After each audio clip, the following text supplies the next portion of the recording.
today's graphic design tip of the day. For today's tip, we're going into Adobe Photoshop to learn how to create a glowing effect on any item that's in your scene. In this case, I am going to be creating this on the butterflies. If your scene isn't already a nighttime scene, make sure that you make the proper adjustments so that it becomes more of that. So you can see my original image was a daytime scene. I started by decreasing my exposure, and my second step was to add a bit of a vignette around the outside. And I also used my brush tool with a nice brush that I downloaded, a sunshine brush from Brush Easy, to add in that glow coming into my scene. So it is important that it is a darker scene to be able to create this glow.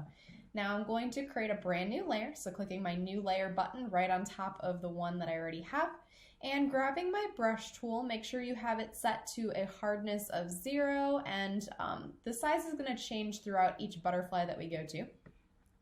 And I want to choose a color with my brush that is going to be a darker value than the glow that you want to create. So using my eyedropper tool, you can grab a color that is on the object itself and then just bump it down a little bit to a deeper value of that same color. You'll see why in a second. On my layers palettes, I'm going to drop that down from normal down to linear dodge. This is why it's important to have that darker value to get the true effect. So on top of this layer, I'm going to zoom in to each of my butterflies here. Make it smaller to start, turn my opacity up just a bit. Mine's at 35%. And I'm going to start with a small glow. I actually clicked twice. I'll make it a little bit bigger. For the second one around, you can see it's starting to create that effect already. So a little bit smaller to start is a brighter glow right on top, and then a little bit bigger as it gets further away.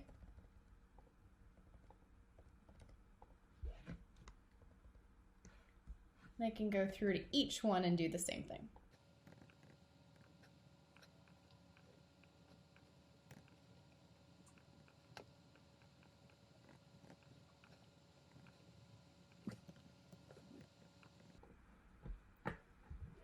Now that I have the glow on each of my butterflies, it looks a little bit exaggerated, so feel free to go into your layers palette and turn the opacity of that down just a bit.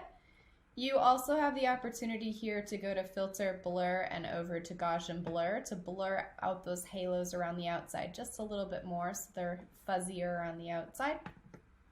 And if I wanted to, I can always make another layer on top of that. Again, make sure it's set to your linear dodge.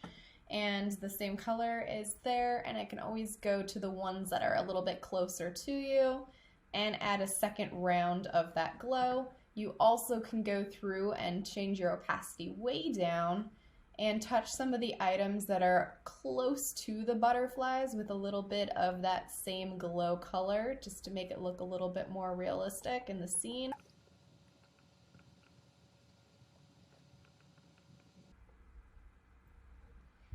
And now I have glowing butterflies. I hope you enjoyed today's graphic design tip of the day.